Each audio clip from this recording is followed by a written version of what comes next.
Well, first of all, we'd like to thank you for having us.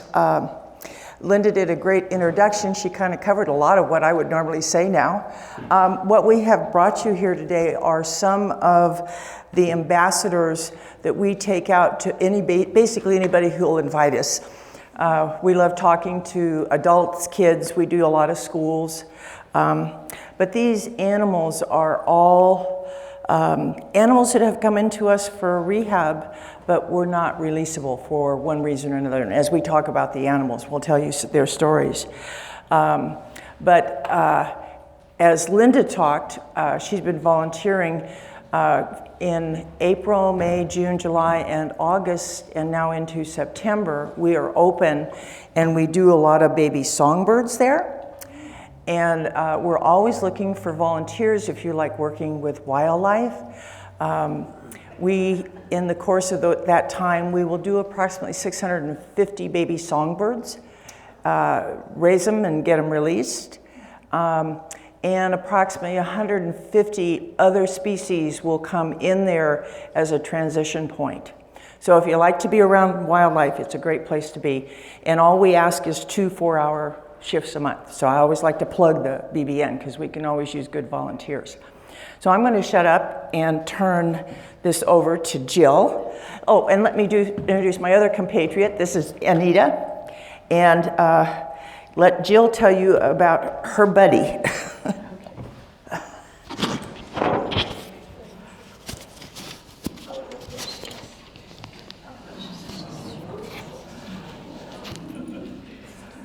So,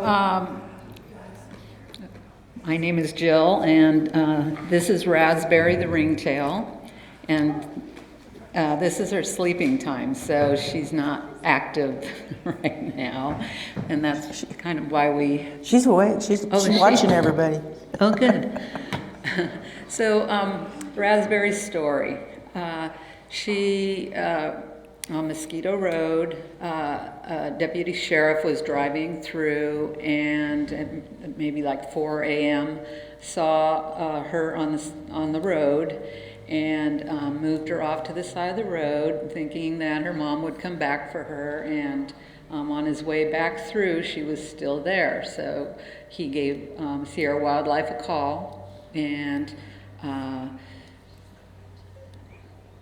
one of our rehabbers went out to pick it up, thinking that he thought it was a raccoon. And not a raccoon, a ringtail.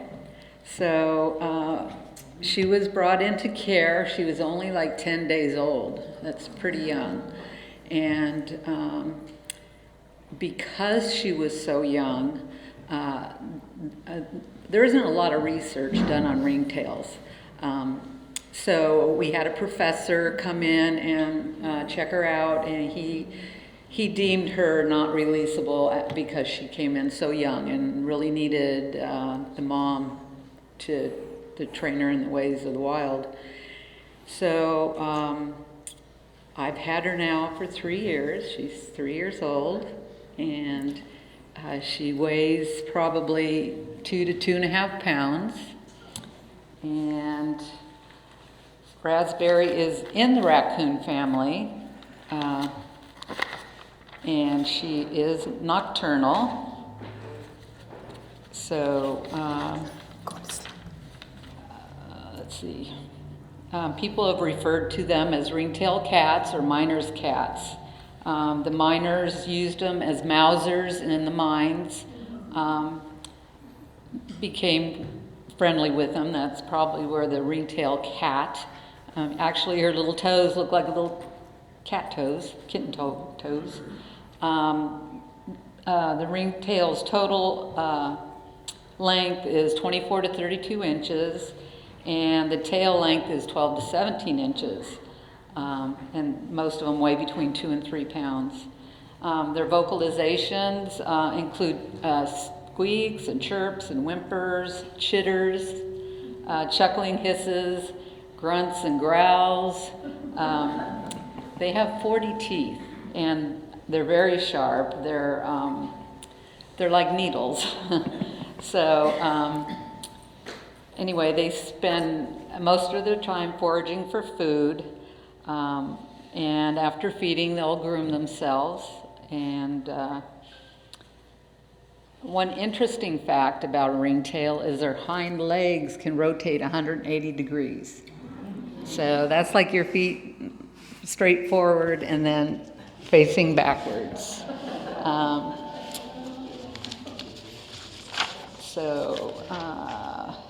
Does anybody have any questions? Do they climb trees? Yes, they are excellent climbers. They can ricochet from, well, they like outcroppings of rocks, and they can ricochet. Is that where they nest, up in trees?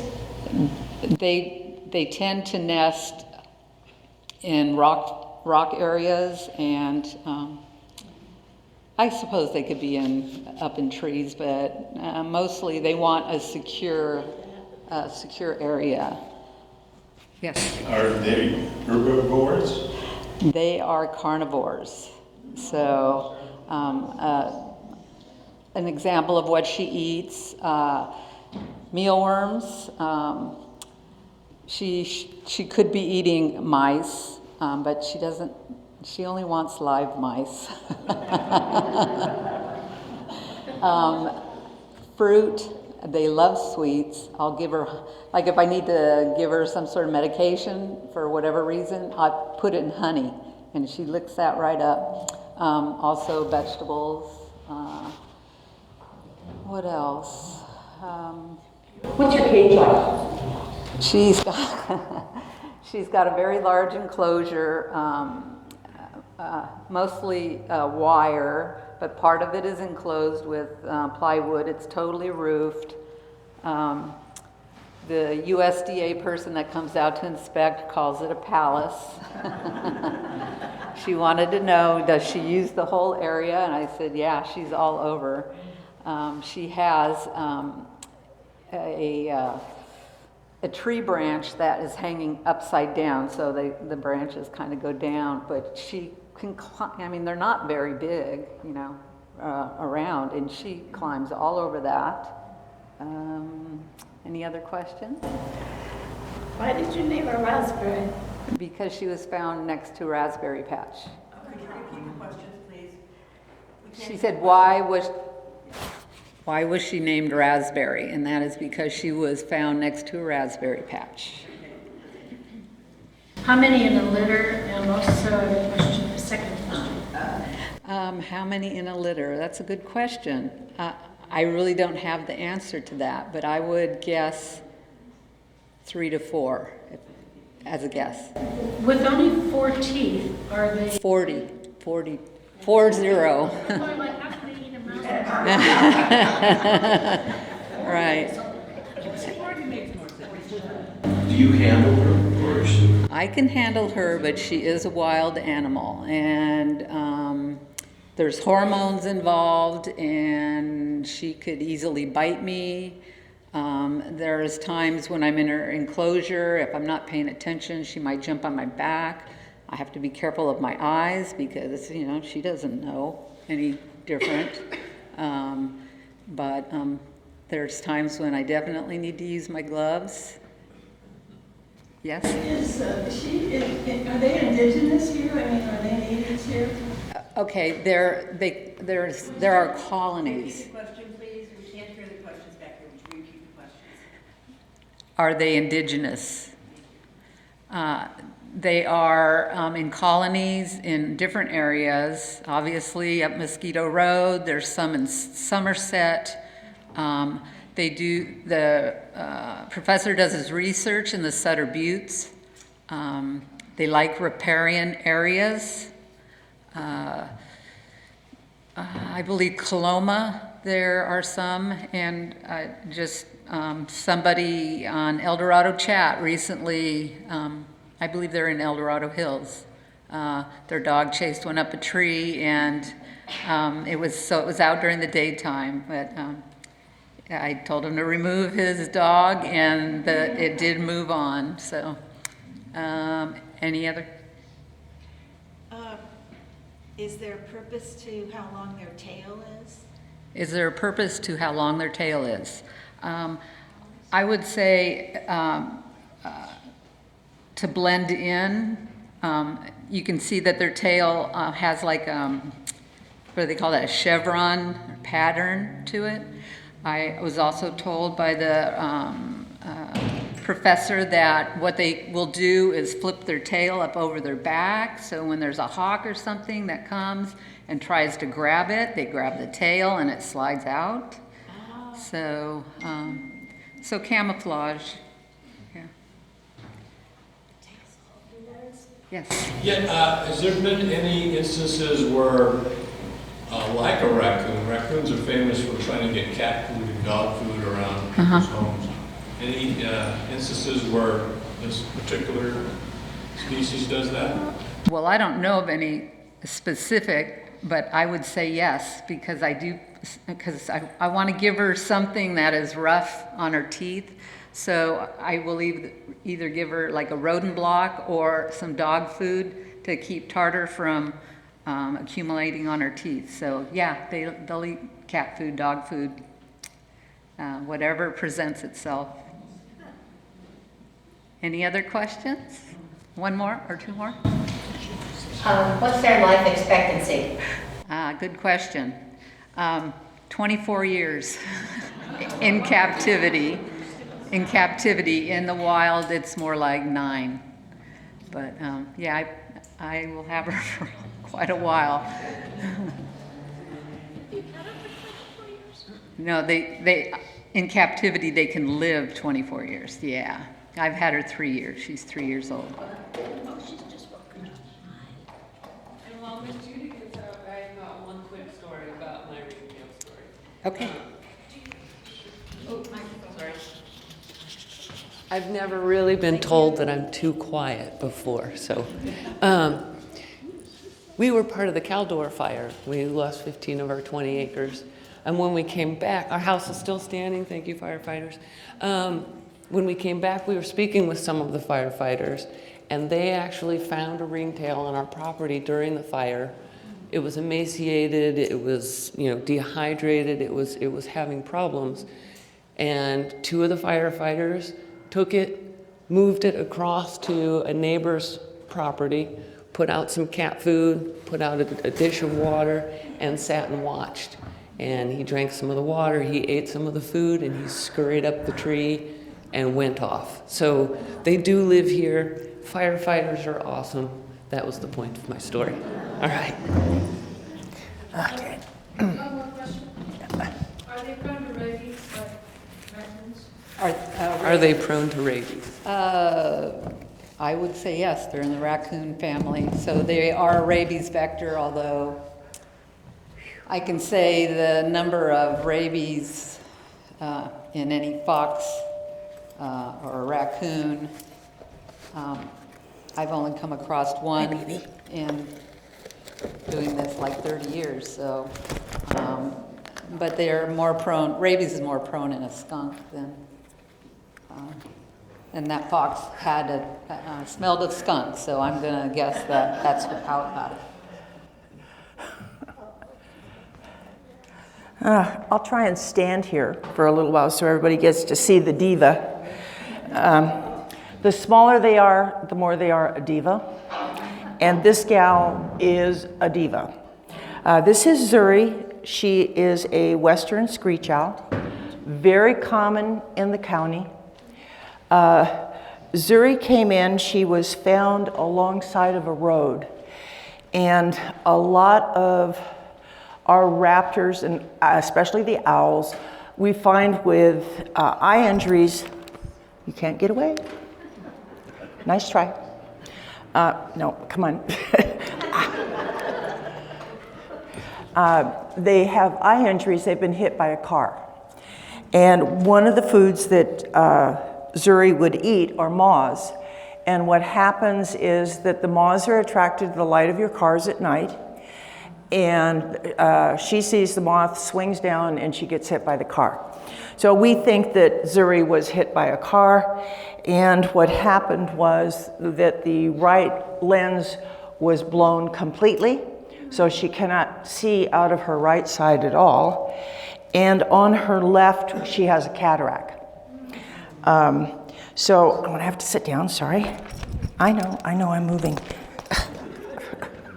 That's called baiting, by the way, and all the raptors do it. She just tends to do it a lot. Would you stand up, please? I'll hold her up. We originally thought that Zuri was blind, but discovered that she does have some vision. And so she lives in an 8x8 cage, 8x8x8, and a mouse is just, a dead mouse is just put into her cage at night and she finds it. She likes, all screech owls like to nest in cavities.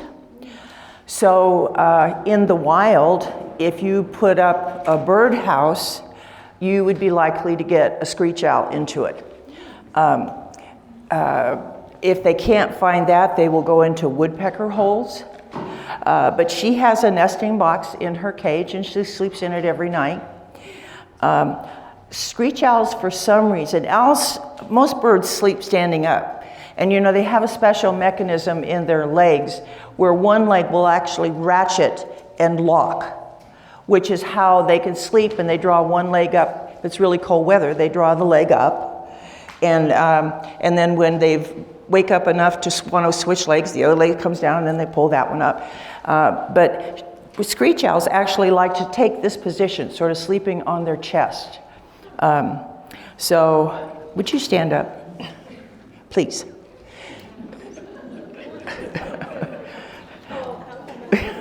She's really a beautiful little bird and extremely well camouflaged. If I should have brought a piece of oak bark. If she were up against a piece of oak bark, you wouldn't even see her. She's been with us about 5 years. She's fully grown. She weighs about 1/3 of a pound, about 150 grams. They can go up to a little over 200, but they're really fat if they get up to 200 grams. And they lay 2 eggs, 1 or 2 eggs every year, and then hatch the babies, and then the babies stay with mom and dad for a little while, and then they go off on their own. Zuri has never laid an egg. We have in our repertoire of ambassadors a red-shouldered hawk, and it was a female, and there was a male that was in the wild male in the neighborhood, and they did a lot of talking, and she laid 3 eggs. He got her hormones going enough that she was interested. But anyway, Zuri, she would eat maybe a mouse a night. So she's a good one to have around. She's a good mouser, but she would also eat a small snake, a gopher, a frog, a vole, a mole. She'd eat beetles. She has a pretty wide repertoire of meat that in various forms that she would like to consume. She lives by herself in the wild. They are normally solitary, but she gets along. At one point in time, we had another screech owl that we had for some time before he went off to another education facility, and they got along pretty well. They didn't fight or anything. They would occasionally fight over the nesting box, I think, but that was about it. So I'm going to tell you. I'll take the feet maybe in a pellet, and then you could kind of cover the rest of it. Okay, whoops, see, I moved my hands. She senses that motion, and she does not like it. Stand up. Yeah, there you go. You'll notice that she's got really long, I don't know if you can see, but she's got actually fairly long talons on her feet, and that is her weapon. They make very humane kills. They come in on a little mouse, and they talon it right here at the base of the neck, and the little guy is gone. And the beak, her beak is her tool. And what she will do is occasionally, I don't think there's any real studies on this, but sometimes they tear the meat apart and swallow the pieces, but frequently they swallow them whole. She's a little to be doing that. It might be maybe a small mouse, she might have done it, but I would strongly suspect that she tears the meat apart. For the larger guy that we will bring out, Lionel, he swallows them whole. And they have learned to, when they swallow it, to go with the fur so that the fur doesn't interfere with the trajectory going down into the belly. Yeah, so her feet are covered so that they can stay warm in the wintertime. She has an interesting digestive system, but I'll leave that to you, okay? She's in the horned owl family, and if she wouldn't freak out, I would show you that she actually has a couple of feathers that stand up here. And of course, they can't tell you anything, but we speculate that what they tend to do is if they get into a situation that they're uncertain or they're frightened, they tend to stand up and get really lean and tall, and then they put the feathers, these horns, which are feathers, up. And we think that it's sort of a mechanism that says, I'm big and bad, leave me alone. But, it's all speculation. So, you're behaving actually very well. Yes. Can I say hi to her?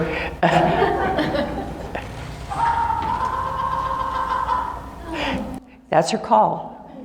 Yeah. We just recently bought a Bluetooth speaker so that we could do that, because our phones they don't come out loud enough for a large audience to hear. But she sounds like a ball that's bouncing at the end of it.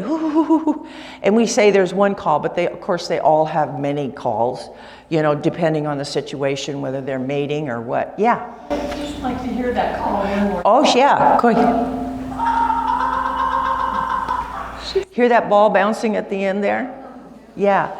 And you guys have these birds in your backyard. It's just they're not common, they're nocturnal. And they feed once a night usually. They find something that's big enough to hold them.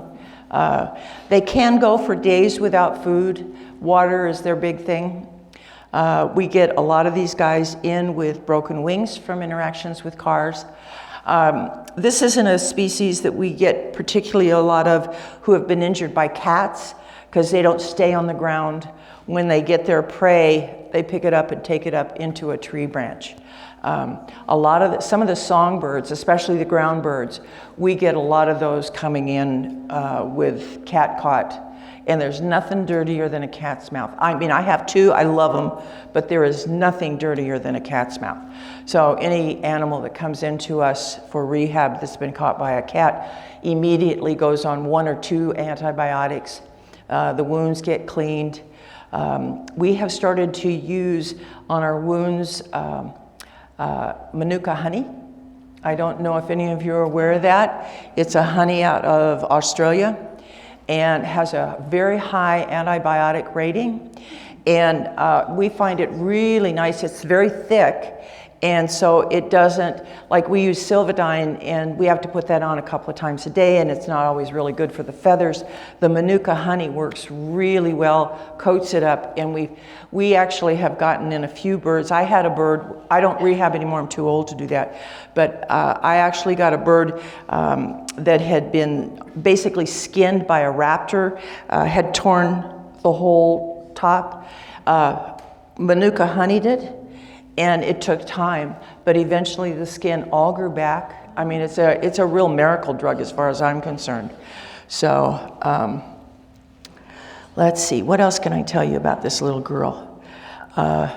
She's actually being very good. Yeah? Well, I just wondered what types of forests, would we find her in a combination of oaks and pine? She wouldn't be out in the open. She would probably be in an oak or pine forest. I think that she would go up to the higher elevations, maybe up to 5,000 or 6,000 feet, but she wouldn't be happy up there in the wintertime. Most of the raptors that live in the county really don't migrate, but what you do see is a movement up and down based on the weather. I lived in Fairplay for 29 years, and I could always tell when it was going to get cold because I would get stellar jays. And I was at 2,500 feet, and when it got cold, they came down and stayed at my house, and then as soon as the weather warmed up, back up, they would go to the Hyatt. Yeah. Since her eyesight's affected, does she fly? I mean, is She's fully flighted, yes. and she flies And she flies all over her cage. only one eye, that's pretty. Yeah, it truly is. I'm sure some of it is memory, but she can see well enough to really get along fairly well. It's that depth perception of 3D that she... Yeah, no depth perception at all, probably. Eye injuries are something we see very common in the raptor world. In our large mammals, I'm going to kind of get off of her and just tell you a little bit. On the larger mammals that we do fox, coyote, bobcat. We do not do bear. Nobody does adult bear that I know. Bear cubs are now being done by Sonoma, Gold Country, and Lake Tahoe. But raising bear cubs is a really specialized thing because they can never see you. And we do this actually with our fawns. They devise ways to feed them through tunnels. And when they have to be examined, they medicate them, and then they put them out. And then they're examined and put back in, so they never see people. Our fawns are really funny because a fawn comes in and he's first fed with a bottle, or she, and then almost instantaneously they learn the bottle is stuck to the side of the fence, and they learn to feed themselves from the bottle. And then they learn to feed from nipples off of a bucket, okay? And when they're then put into what we call a big house. And that is at least a 50 by 50, 12-foot high enclosure with electricity top and bottom.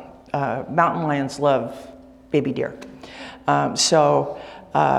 They go into the big house, but now they're still nursing. And off of the big house is a little tiny room with some poles on it, like with shepherd's hooks.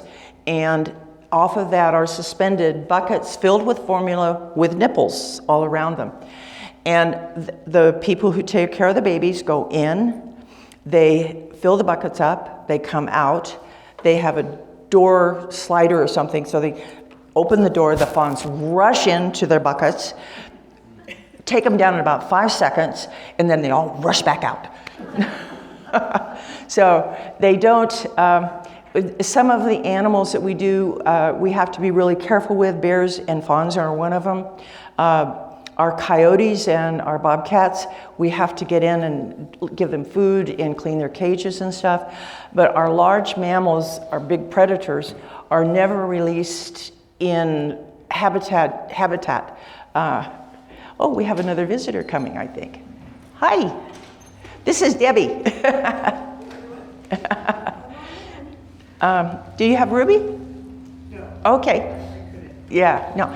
Okay, so anyway, the fox and coyote and the bobcat, we have a lovely relationship with Sierra Pacific, and their biologists work out areas where there's water and food sources, and then we take these large predators out into really wilderness areas to release them.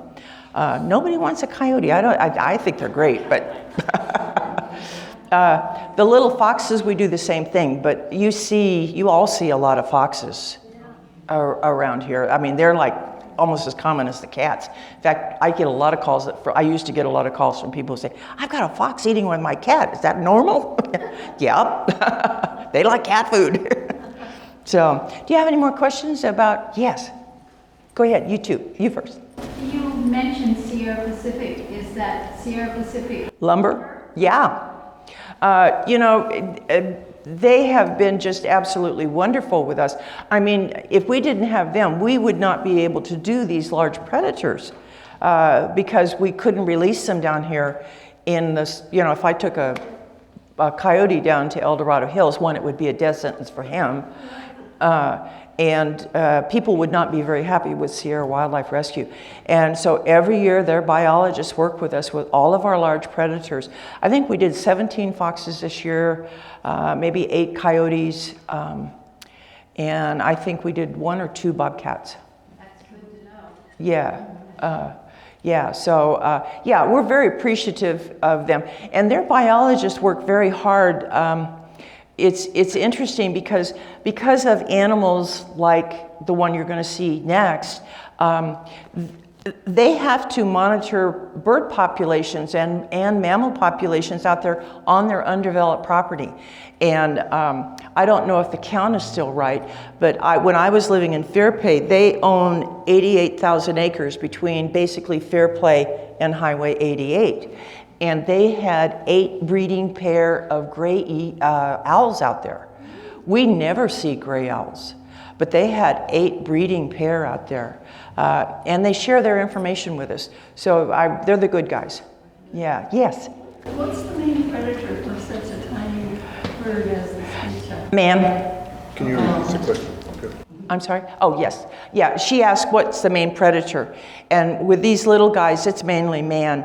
As I said, they're not on the ground much, so they don't have to worry about cats. When they're babies, what they do have to worry about is other big owls and hawks and bobcats. I saw on next door the other day, somebody had a picture of a bobcat, and he walked around the base of a tree, and he went up a tree, and man, he came down with something big in his mouth. I don't know what it was, but whatever it was, he was having dinner. So, you know, bobcats could get up there. I think that's one of the reasons they like the nest, a lot less accessible. Any more questions? Yeah.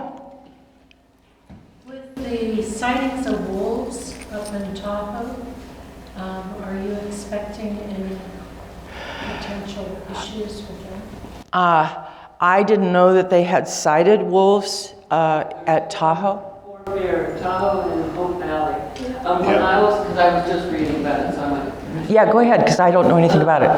What I was reading is because they've had so many multiple sightings in the same area, they believe that it is a small pack that has broken off of the packs that are up in, you know, the Shasta area, and because there are 7 known small packs that they've found so far that are living in California. So they think that this is a new one, because when their packs get above what they can, you know, sustain, then a few of the younger ones will take off and they'll start their own new little pack. So they believe that these 4 are a new pack who are traveling to find somewhere new to live and set up a new territory that's far enough away from all of their other known ones.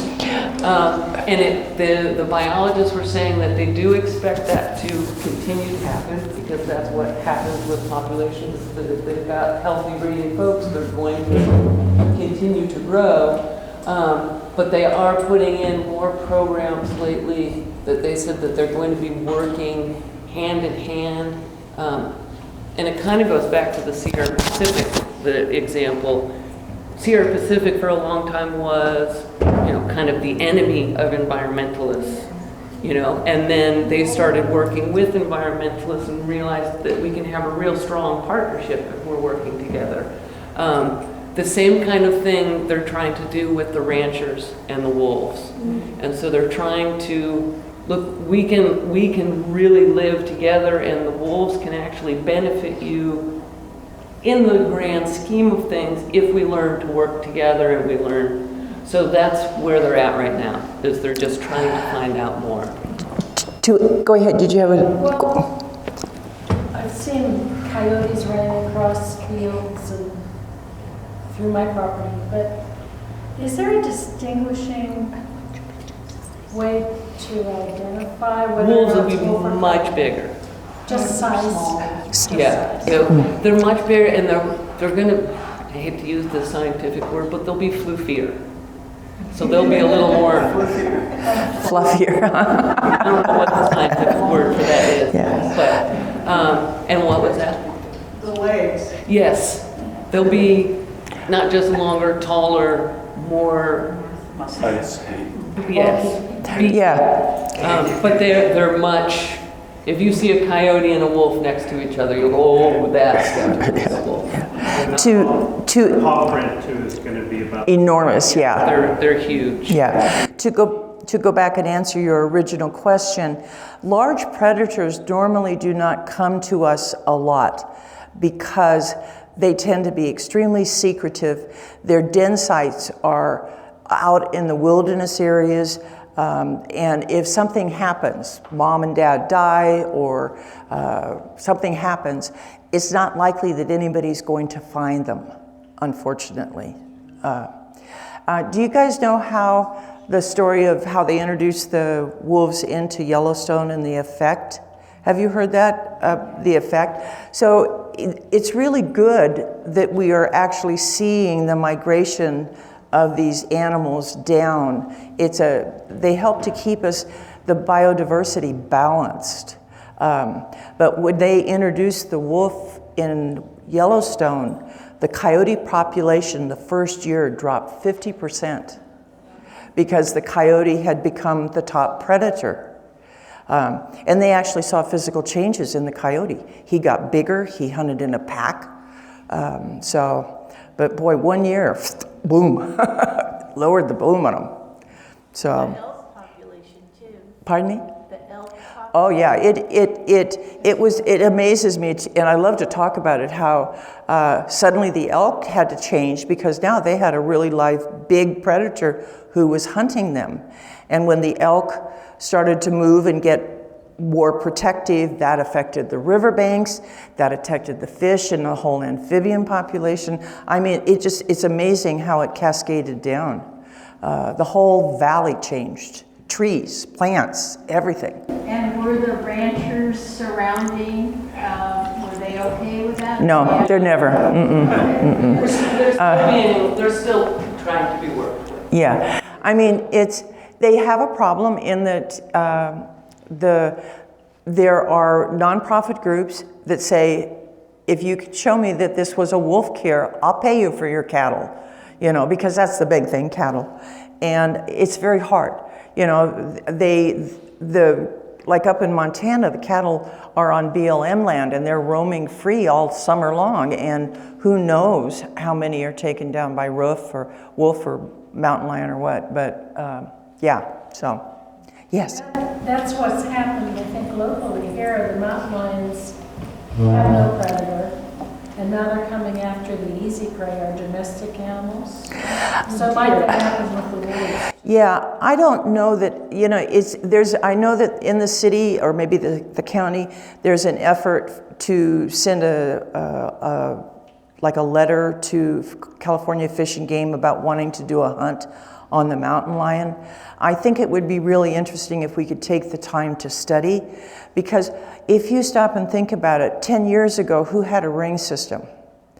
Okay, so 10 years ago, these guys have been coming through our yards. We just didn't know they were there. Unless they did something. I mean, I knew I had a bear in my backyard because he knocked down 4 fence posts. but other than that, I mean, a lot of times you don't know. And certainly a mountain lion could take a dog, a cat. Well, and also the deer are so prevalent. Right, the deer are so prevalent. What I'm also going to do is really try to enforce the no feeding of deer. Yes. Bring these deer in, Yeah. and in come the mountain lions. Yep. Yeah, if you feed the deer, you're going to get a mountain lion around, that's for sure. Yeah. I'm noticing that, so we're only on 15 acres, but I noticed that the deer are eating many things that they've never eaten before. And I think that's because of the fires that have brought deer from other areas into our areas. Is Yeah. true? I certainly believe it. I recently drove across Immigrant Trail. I had no concept of the burn pattern or the burn mark of the Caldor fire. And some wildlife can escape from that. A lot of it doesn't. But a deer would be likely to. They can run distances. So when there's a fire like that, they have to move out. They don't have food. And I'll add one thing that I've noticed just from our own property. The plants that have come back in the past 4 years are invasive plants. They're not the invasive, the burrs, the foxtails, the stuff that the deer aren't eating. So all of that land where they used to have natural native foods, what's coming back are invasive plants. So they're starting to test more. They're starting to come into more people's homes and go, well, let's try and eat this because this is green and doesn't have burrs, where everything out there has burrs and is dried up and dead. So that's my educated guess from living with it for the past few years. We can't walk anywhere into our burn area without coming back just pocked with burrs and foxtails. And we've never had that problem before. So it's been, Yeah, why don't you go ahead and get, while she's getting her bird out, I'm going to start something and finish it when we're done. But a lot of times we get asked how you guys can help wildlife. So I'd like to talk a little bit, get started until she gets her bird out. Don't use decon. It is a tertiary killer. It is one of those poisons that, yeah, it kills the mouse who lives for a while and gets out and about. And unfortunately, when he dies, an owl or a fox eats him and then they die. And maybe a coyote comes along and eats that body, and maybe he doesn't die, but he gets really sick.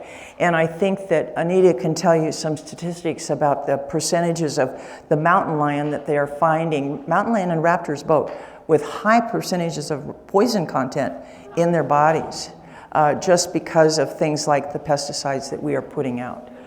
All right. Pardon me? Her name is Zuri. I don't even know what that means, to be honest with you. Yeah, she behaved very well. You guys were a great audience, and yeah, she. But she only did a little bait dance twice, right? Yeah, well, maybe 3 times. Maybe 4 now. Hold still. All right. Hi, everyone. This is my buddy Whisper. Whisper is a California spotted owl. We'll talk a little bit about what makes him special in a minute, but I want to tell you his story first. So Whisper came to us in 2017. He was found in Georgetown. He was found on the ground, and he was being attacked by, is that me or is that? Okay. He was being attacked by a murder of crows. Now, Judy had said that owls don't spend much time on the ground hunting, and so we wondered why was he on the ground long enough that crows could attack? Because he had a blood infection.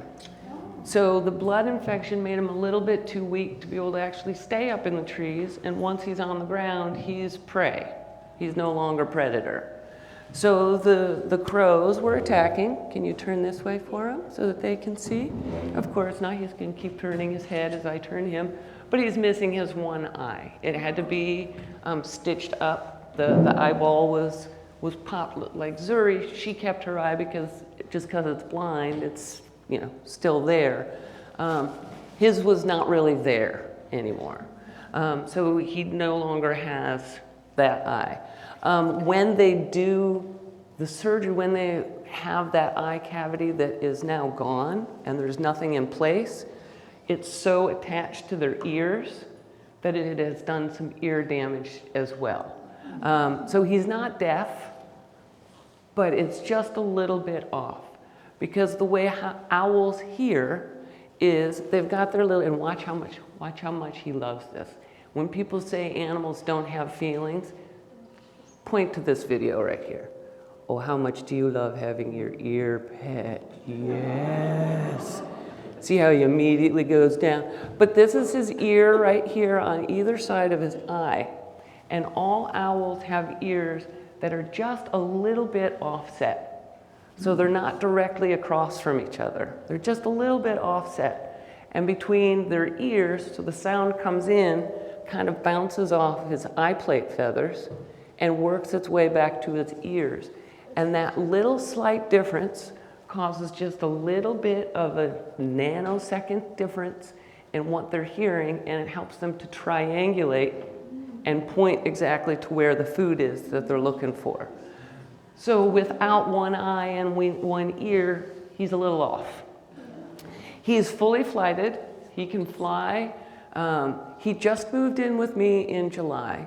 Unfortunately, the keeper he's been with for the past 7 years has had to move on. She's had some health problems.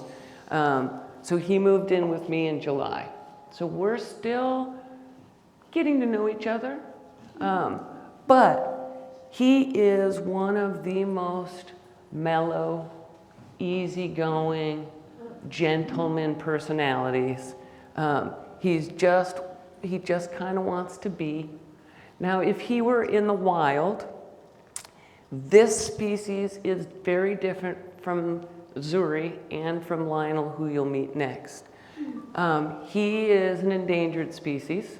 You can see from the back, you can see how he gets his name, the spotted owl.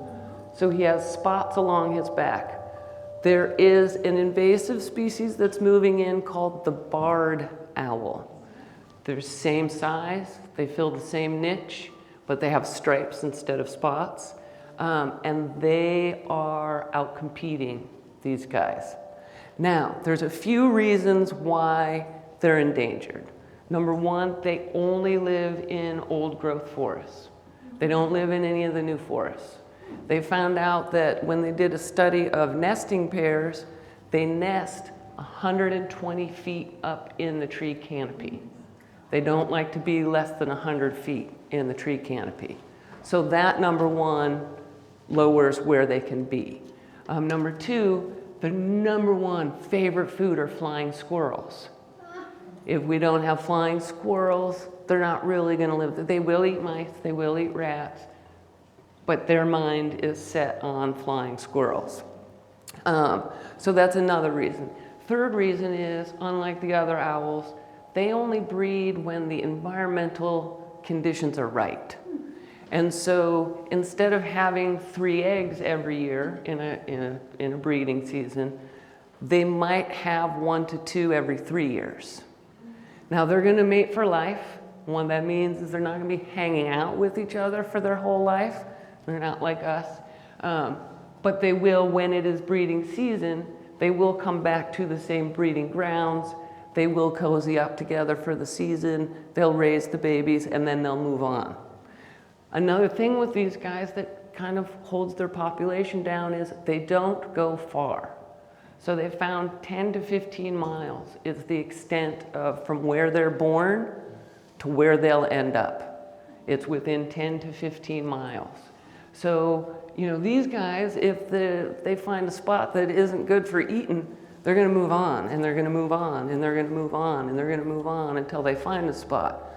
They're going to kind of hang out and wait for things to change, which it's okay, you know, it got them this far, but deforestation, and so she was talking about Sierra Pacific Industries. You guys probably all remember in the early or late 70s, early 80s, the big, huge fight between the environmentalists and that stupid owl. This was his, and so the relationship between the spotted owl and Sierra Pacific Industries is kind of what sparked a relationship between Sierra Pacific Industries and the environmental groups. And over the past 20 years, like she was saying, they've really stepped up, they've really started working because they understand that it's all connected. So these guys here have done a lot of educating, not just him in El Dorado County, but the spotted owl just in general is a very iconic species a lot of people know about. You'll notice he does not have any horns because he is not a horned boy.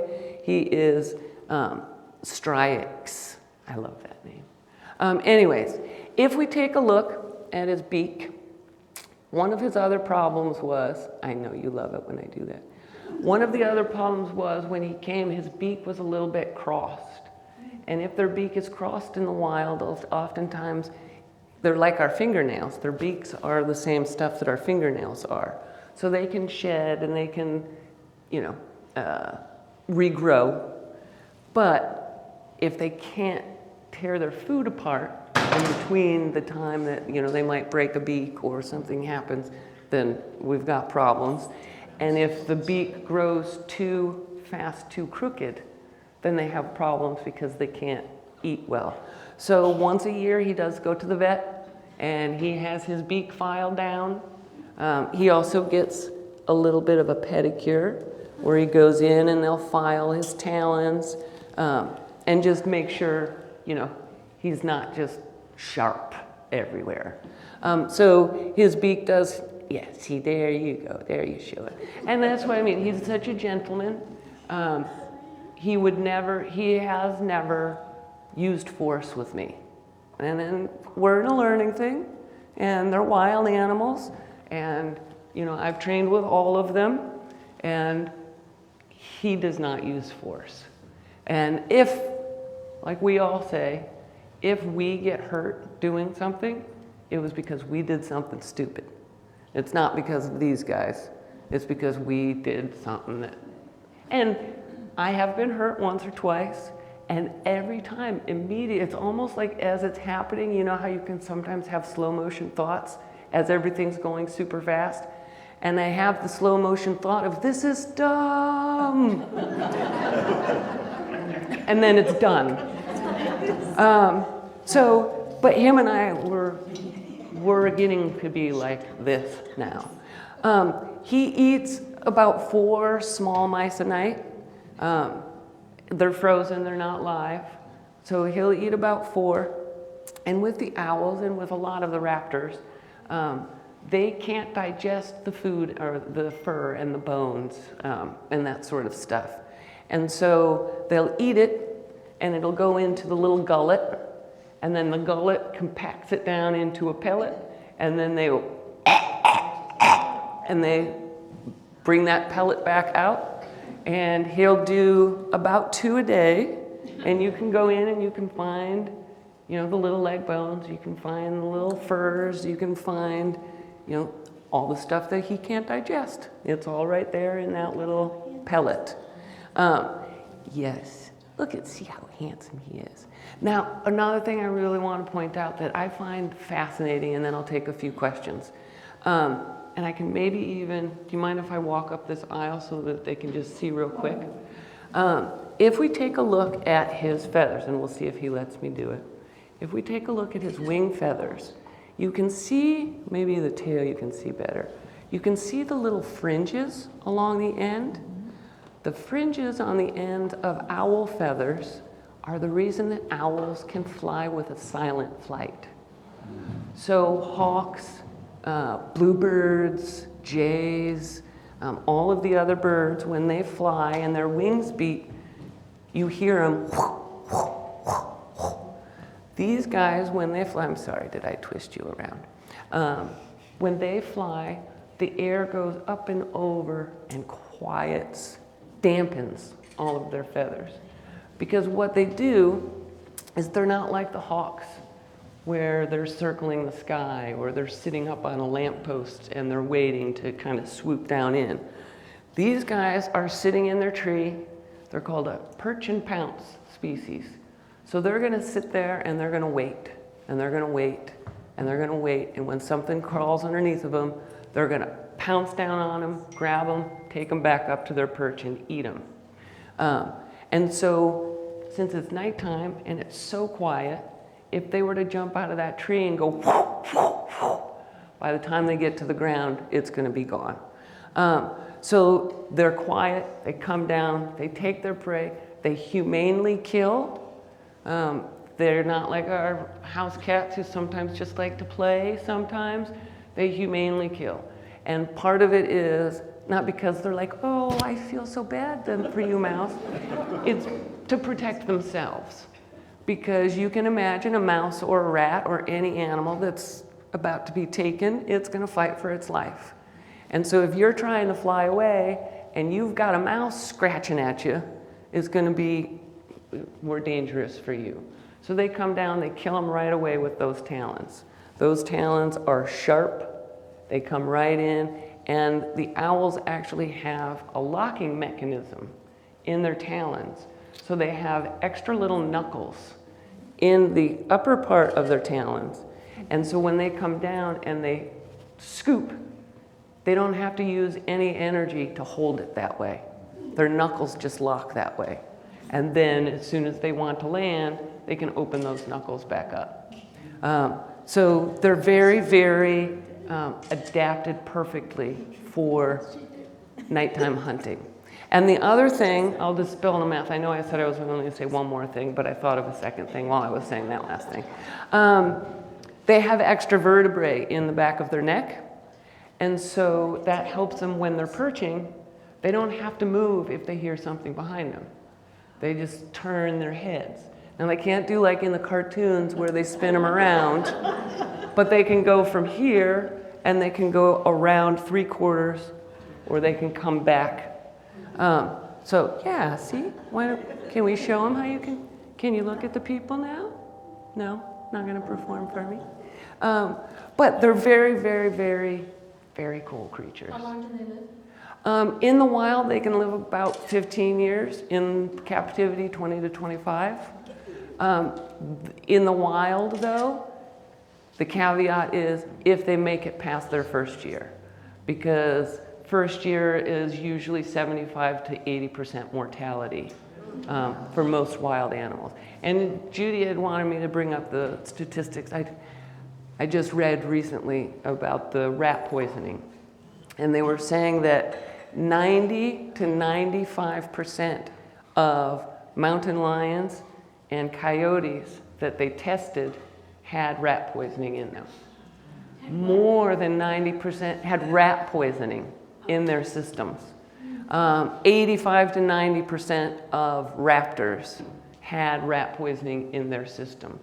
So it is a very prevalent thing. It may not kill the mountain lion, but if they continue eating mice that have it, it will. It can make them sick enough to where that they're not eating now, which can then kill them as a secondary way. So if we could get rid of poisons, we would be good, wouldn't we? Any questions? Now I'll take them. Yes? Elevation or climate, do they go to the snow, do they go to the coast? Coast regulars? Excellent question. There are 5 colonies that they know that are still healthy in the state. One of them is along the coast in the redwoods, the north coast along in the redwood trees. It's a small population of about 25 to 30. In El Dorado County, we have about 60 to 65. And then in the Lassen area, I think it's Plumas and Lassen counties, they have somewhere around 90 to 100 breeding pairs. Now, like Judy had pointed out, they're not gonna migrate, but they will, when winter comes, they'll come down the hill a little bit. And when summer comes, they'll go up the hill a little bit. But let me tell you, when we got rain the other day, I have never seen this bird as happy as he was that day. It was, usually by 8 o'clock in the morning, he's back in his corner. He has a 12 by 8 by 10-foot enclosure. Half of it is fully enclosed with metal, so no rain, no snow. He can completely be protected. And the other half is all open netting.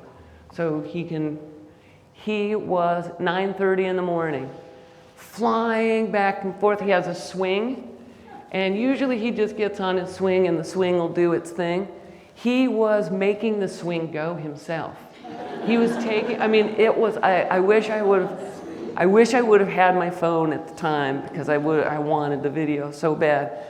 But he was so happy, because the past few days, that is his perfect. It's not too hot, it's not too cold, it's not dry, it's not soaking wet. It was perfect. And he was the happiest of happy birds, weren't you? Yes. Yes? Can I send a little female greeting? Sure. And let me... Oh, he's shaking. No, that's me. That's the female. I have a broken wrist and I didn't wear my brace. And so he's only 1.5 pounds, but after you've been holding him on a broken wrist for a little while, the hand goes Back and forth, male, female. He's paying attention. He sounds, I joke, well, I made a joke, and then my 14-year-old son rechanged my joke. I think he sounds like a drunk owl trying to impersonate a great horned owl. My 14-year-old thinks that it's a human who's too drunk trying to impersonate a great horned owl. But it is, it's more of a whoo. But I love it. It's one of my favorite things in all of the world is being, you know, like working at sunset or sitting out on my deck and hearing him call out. And it's just, I love it. Yes? You said their preferred prey is the flying squirrels. Do they like to take them when they're gliding or when they're scampering through the tree? Either way. Yep, either way. It's easier if they're down because they've got a little more space for their wings to be able to. But they are tree hunters as well. If they see it scurrying through the tree, it'll wait, and it'll find the opportune time. Yes? What, have y'all participated in any way to influence the U.S. Fish and Wildlife Program to kill so many owls? We don't have any influence on that. And if I'm being 100,000% honest, we don't have an agreement on it either. What are you talking? Can you repeat? Okay, there's a program right now they're discussing because the barred owl is coming in and taking over. There are some folks who want to, and the barred owl is not native to California. They've historically never lived in California. It's a new phenomenon over the past 5-10 years. And so in an effort to save these populations, they're talking about quelling the barred owl or shooting and killing the barred owls. So there is a lot of disagreement on, as an environmental group, do we, or not us in particular, but environmental groups in general, do you do whatever you can to save the native, or do you do whatever you can to let nature run its course? And so there's in any hour of any given day, I might give you a different answer, because I go back and forth. And owls, you're talking about killing them for 30 years. That seems like a lot. The barred owls, unlike these guys, they do breed every year, and they will have up to 3, so it can happen very quickly, which is why they're kind of trying to, what if we deal with it now? Yeah. So it's all going to depend on what hour of what day of what person you ask. And it could change even the next day, because we don't have a consensus among any of us. Where did the barred owl come from? Historically, they've been Canada, but they're coming down through Washington, through Oregon, and now they're in Northern California. Yeah, so they've come in through that way. In general, do owls only vocalize during mating season? Nope. Or calling? Nope, they will vocalize. Like the other night, we had 3 great horned owls, we had 2 screech owls, we had him, and then we had our very first, which I've lived on my property for 20 years and I've never heard it, we had a barn owl. And I was just sitting out there like, this is awesome. But then we also were hearing what I believe were flying squirrels.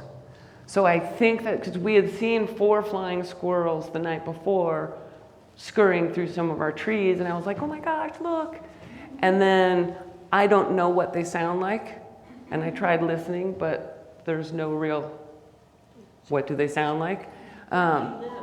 So I think that it was a flying squirrel, and he was going nuts. I've never heard him hoot as much as he did. but it brought all the owls in. It was pretty interesting. Any other questions? Yes. What area do you live in? I am out by Somerset, Pleasant Valley, Grizzly Flats area. So I'm out there. National Forest is behind us. Yeah. They would eat the regular squirrels that don't fly, wouldn't they? They would, a little bit bigger than what they would normally eat. They're, maybe this size, maybe a little bit bigger, but when we start getting into, the bigger gray squirrels and stuff, although, if anything's hungry enough, that's why I say to my kid all the time, if you're hungry enough, you'll eat it. Well, the flying squirrel's nocturnal, which fits into his pattern. That's true too. Yes. Diurnal. They do overlap for the last hour of the day and the first hour of the day. They'll overlap in that magic hour. So they do hunt diurnal animals, but only in that short amount of time. But you're absolutely right. The vast majority of the time, they're going to be sleeping at separate times. We doing good on time too? I don't know, I was going to ask about the time. I don't know how long you guys go. We have one more bird I could bring out, but we don't have to. We have to sit. Okay. Say bye, Mr. Whisper. Oh, and that's his name, Whisper, because they fly with a whisper. And while she's getting him out, fun little fact, I usually share this with the kids, but I think a lot of the adults in the room will also get a kick out of it. When mice run at night, they leave a little trail of pee, and owls can see the fluorescence of their urine. So, How come they're so well trained that they haven't dropped anything? he pooped twice on me on the way here, so he's good. So you all get a good look. This is Lionel. Oh, gosh, is he good? Oh, wow. And Lionel is a great horned owl. Oh, my goodness. Jesse, he heard you. It's all your fault. Lionel came to us, 18 years ago. And I was fortunate enough when I lived out in Fairplay to have him. So he and I are very familiar with each other. I had him for 15 years. And I moved into Placerville. Another lady took him. She lives about 1.5 miles as the crow flies from me. So I'm fortunate I get to still bring him out and show him. Stand up. Yeah. Lionel looks like he weighs a lot, but he only weighs about 850 to 900 grams, which is about 2 pounds. But as Anita said, 2 pounds on the end of your arm gets very heavy. There, you're showing him how you can turn your head. If you notice how bright and yellow his eyes are compared to Anita's dark, Whisper lives in a dark, heavy wooded forest. Lionel likes to hunt like at the edge of a field, where he's got a combination of open area and closed area. And so his bright eyes don't make him a real target. If Whisper had the bright yellow eyes that Lionel did, it'd be like neon light, like a neon light going off at night. There. Sorry. That's okay. That's all right. So let's see. Lionel is a male. We don't normally sex our birds. You have to draw blood to do that with a bird, unless it happens to be one of those rare species where you can see the difference between the male and the female. An example of that would be an American kestrel or a bluebird. But in the raptor world, the big difference between the males and females is the size. And the females tend to be much bigger. Probably because the guys don't really hang around. I don't want to make any comments about that, but, and so the females wind up taking care of the babies, sometimes alone. Lionel is a male because of his size. A female could be almost twice as big as he is. Oh, you're going to bait on me. Okay. Lionel came in because, as you can see, his right wing hangs. And you got a grip on my finger there, kid. He was found near some railroad tracks. You guys are old enough. He was named after Lionel Trains because he was found near some railroad tracks. I can't tell that to most audiences. So anyway, we have wonderful vets that work with us. There aren't many avian vets. We really only have one avian vet, but he was taken to the vet, and the wing was not broken, but their anatomy, birds' anatomy is a little different. And while they have scapulas like we do and collarbones, they also have another bone called a corticoid that controls their muscle mass for flying. And we believe that that's what was broken with him. Because the wing has always drooped, he cannot fly at all. And so his cage is ramped so that he can walk up and down. A bird will always go to the highest spot in the house. If any of you have ever had a wild bird get into your house, you know he winds up on the fan or on top of the ball or, So Lionel can do all those things. He just has to walk to them. He has a pretty good sense of balance because he does have a swinging perch like Whisper does, and he likes it. Okay, I'm gonna have to sit down, sorry. But anyway, he would eat maybe 3 or 4 mice a night. He's a great hunter. The big hunter in the owl family are the barn owls. Barn owls are those beautiful, white-faced, heart-shaped, absolutely gorgeous birds, nastiest bird in the world, and screeches like a banshee. Now, my little western screech owl, you heard the call. It's beautiful. Why do you call that a screech owl? The barn owl is like a banshee.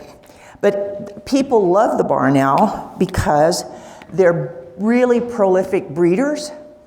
So mom and dad breed, and she will have 6 or 7 eggs, lay 6 or 7 eggs. Most of them 1, 2 at the very most.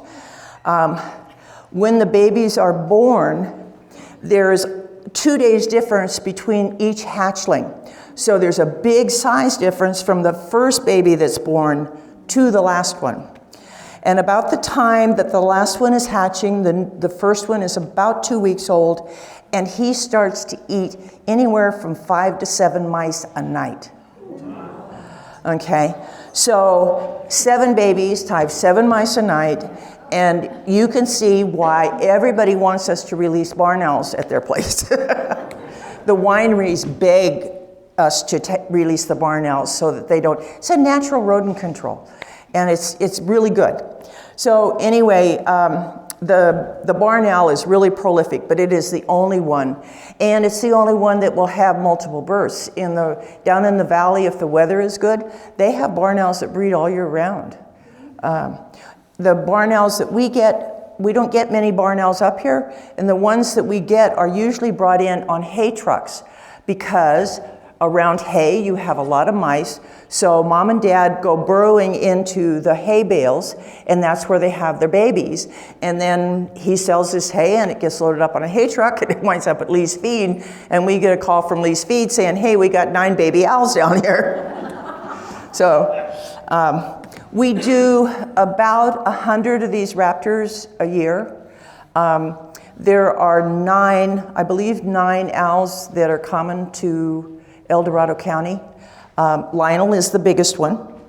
The bigger owls across the United States are the great gray and the snowy owls. But a big female great horn will give them a run for their money. So what do you see over there? Something in the bathroom he likes. Maybe the window, he's going to think about escaping. Anyway, we have 2 owls that are smaller than the screech owl. We have we have, help me out, I'm having a senior moment. We have an elf and we have a saw-whet. And they're about 1/3 the size of the little screech owl. You don't see them much. They're very secretive. and we get very few into rehab. We get a lot of these guys. Unfortunately, one of the reasons these guys come in is they get caught in barbed wire flying. And when they get caught, they sit and spin because they're trying to get away. And it can be pretty damaging to the wing. So in going along with the things that you can do to help, getting rid of barbed wire is one of them. If you have fencing, if you can replace it with yard farm, the big fencing stuff, but it doesn't have the barbs on it. Another thing, he does like mice, and doing away with the pesticides and the poisons would help him. This is a guller pant, and it's he's either hot or he is stressed. You'll notice him looking up. These lights, the fluorescent lights, to our eyes look like they're shining continually, but in actuality they are flickering at just a very high rate. And their eyes are so sensitive that they can see that. And so sometimes we've actually had to ask people to turn the lights off because it bothered them that much. Their eyes are really interesting. If you looked at the back of his eyes, he has a lot more rods than he does cones, so they know that he does very well in low light conditions, but he doesn't see much in color. And the guller pant will come and go. We can't let you pet him, but we try and handle our birds so that they're always comfortable with us. You can see he's got a third eyelid that he brings down, and it's transparent, and it protects his eye, and they think that they see it being used in two occasions. One, when they're feeding their babies, because the babies are always absolutely frantic for food, and they're going like this. And then also, the eyelid gets used when they're catching prey. In case that animal turned around, their eye would have some protection. Let's see, some of the other things that you can do to help wildlife, because I know we are running out of time here. If you have wrought iron fencing around your house and it has the pointed arrow on the top, cap it.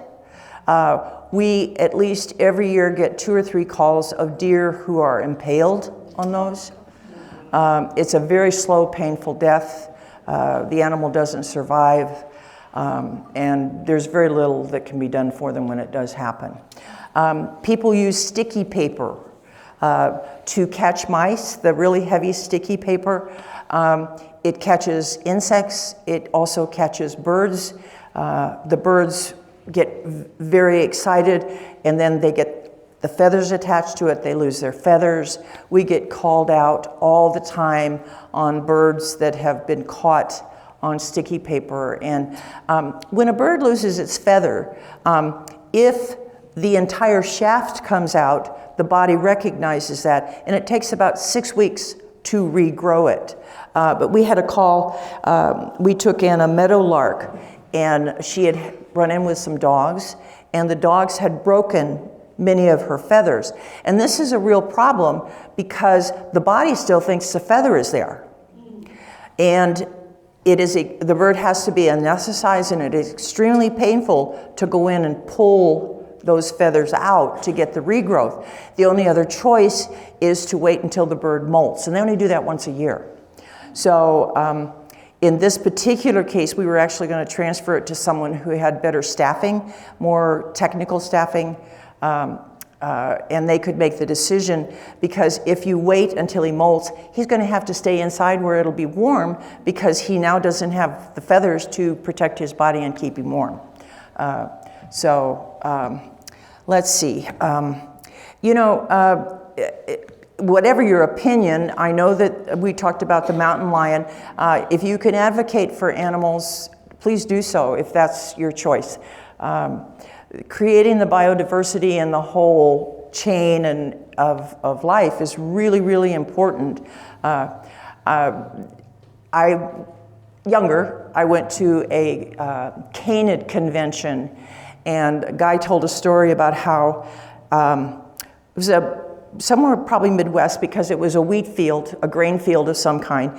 And the neighbors, the farmers decided to do a coyote hunt. They were going to get rid of the coyotes, thought they were bad guys. So they did. And then the next year, they didn't get a crop because the rodent population decimated it. And the farmers were begging Fish and Game to bring coyotes back in because they didn't have anything protecting their fields. And sometimes I get worried that we're hitting close to a tipping point, you know? So let's see, what else can I tell you that you guys can do? If we get a lot of birds who come in with window strikes, they fly into your windows because they look through and they think they can fly through. They see the outside on the other side of the house. You can buy on Amazon the the ultraviolet decals that just stick to your window and the birds can see them. They're attractive patterns, they're not very visible, but the birds with their special vision can see them and recognize that there is something there. We actually get a lot of window strikes and a lot of them are fatal. Birds get concussions just like we do.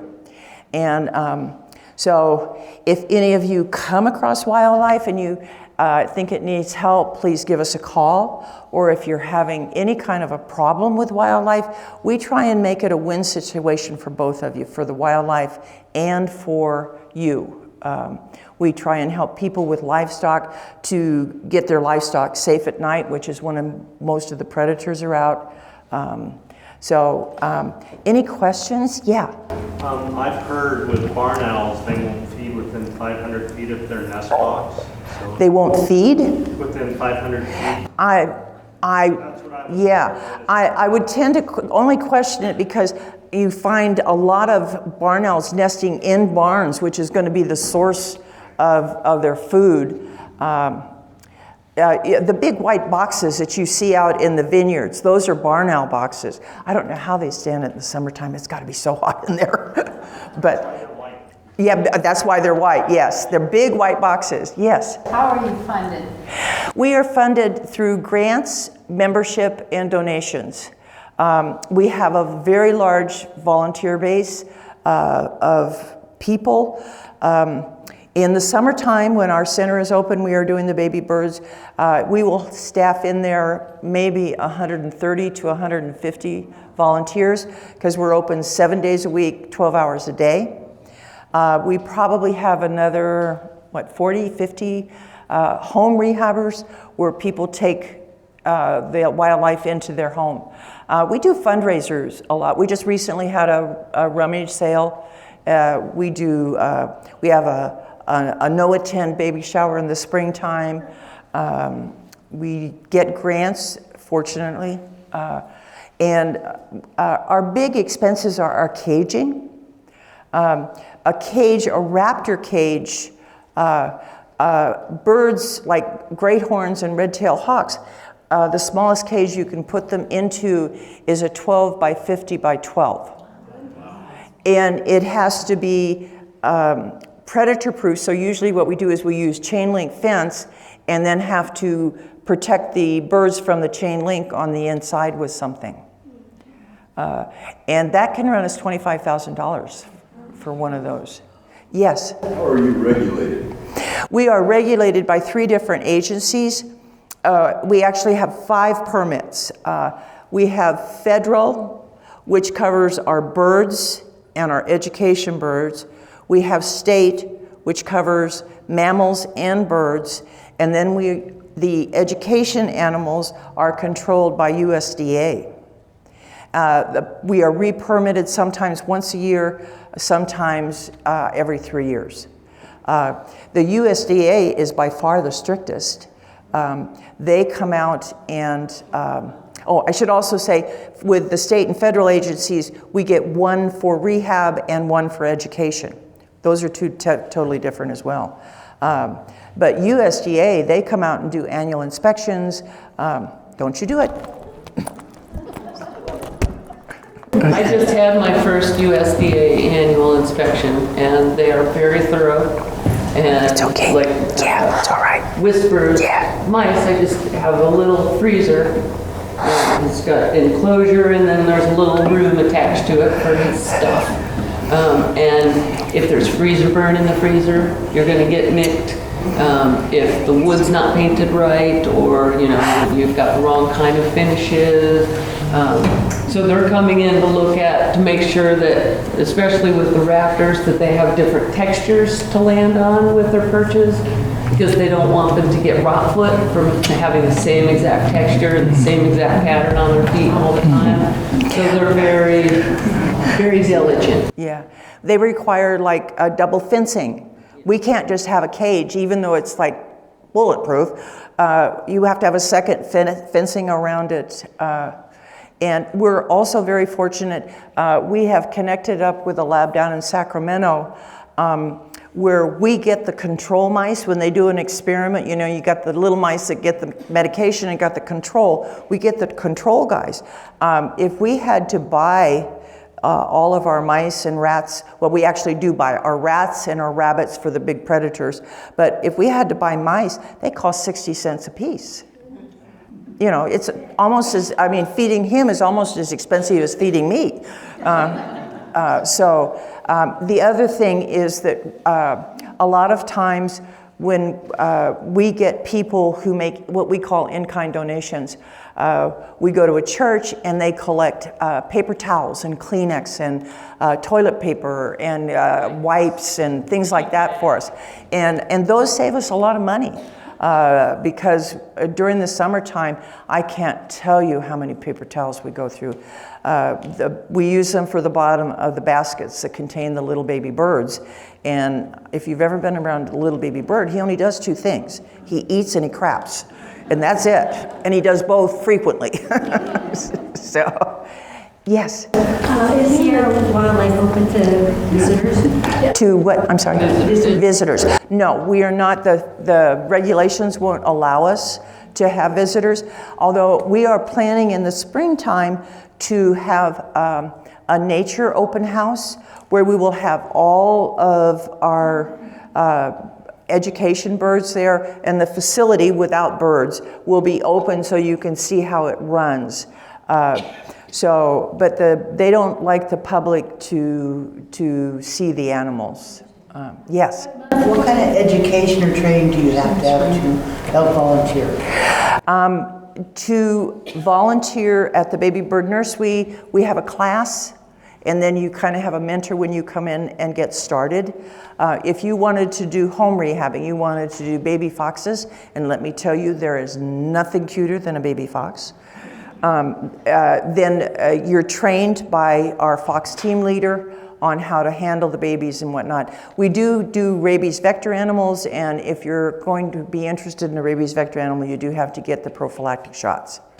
And then in our education venue, we're always looking for volunteers, especially retired teachers and such, who can help us make up programs, in our education program, we have 4 different positions you can be. You can be a storyteller, which is sort of like what I've been sitting here doing, just talking and telling stories. And then you could be a helper. We have people who come and help me because I have problems walking and chewing gum at the same time. You can get into that position. We have handlers who are people who we train. You don't have to keep Lionel. You just have to put in some time to learn how to handle him. It requires 200 hours to eventually be certified, but after 50 or 60 hours, you can start to handle the birds themselves. And then there are keepers where now you've got some really strict requirements. You really have to know what you're doing if you're going to be responsible for the life of one of these birds. But we do a lot. We have a great mentor program, and our teams are, I really love our teams because we can have lives. We can go on vacations. Somebody gets sick, you know that there's somebody to pick up. It's a very, what's the word I want? Very cooperative groups.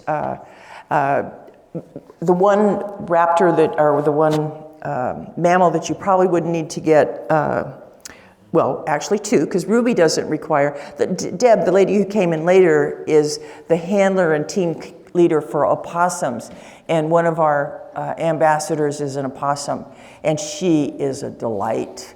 And you don't have to have rabies shots for possums, do you, Deb? No. And then actually Jill believes that we could get by without rabies shots if you wanted to learn how to show Raspberry, because she would be the one who would be catching him up, putting him in the box. You would just have to bring him in the box, give the talk, and then take him back. So, yeah. What do you do about skunks? Do you take skunks? Yeah, we do skunks. How do you manage that? Well, one, when they come in as babies, and that's usually what we do, they kind of get used to you. I will admit to you that on occasion our skunk rehabbers do get skunked. But our rehabbers are so good that because of the rabies problems, they get vaccinated like every 6 weeks. And so they catch them up and vaccinate them. And getting skunked with them is a very rare thing. I mean, they know how to do it. And then they do handle adults that will help you. If you like get one caught in a window well or something, they'll come up with ideas on how to handle that kind of a problem.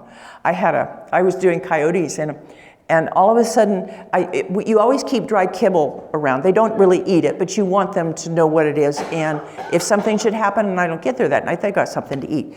And all of a sudden, the dry kibble started really getting eaten up, and I couldn't figure out what it was. And one day, I lifted something up, and I had an adult skunk who had slipped in under the door, eaten so much, he couldn't get out. And I had to trap him. And I actually did. I had a little apartment on next to my big cage, and he stayed in there. So I drove the other coyotes out and left him in there with some food, put the trap in there, and that's how I got him. But yeah, they teach you how to handle them, so you really don't get. And you know what? I honestly don't mind the smell that much anymore. I know I'm weird. Yeah, she's peanut gallery back here. Any other questions? Yes. Where is your facility now? In the past, I used to go and feed the baby birds when you were in the town of Dorado. Right. And then when you moved farther up the hill. Up on Newtown. I was living down in Folsom. Two-way, yeah. Where is that location? Our facility is actually just around the corner. We're in Diamond Springs. If any of you know where King's Meat is, we're right next door to King's Meat. King's Meat or Union Mine Health and Human Services. Right across the street from the Health and Human Services. Less than probably a mile from here. And we were very fortunate. There was a cat group that they had been given the building, and they stopped the particular program of keeping the cats. They still do trap and release, and they didn't need the building, and they gave it to us with some caveats. So we were able to come out of Upper Broadway into this building. We're actually kind of outgrowing it, and we're going to have to think really hard about where we go. So, anything else? Well, thank you, you guys. You've been a wonderful audience. Say goodbye? No? Okay.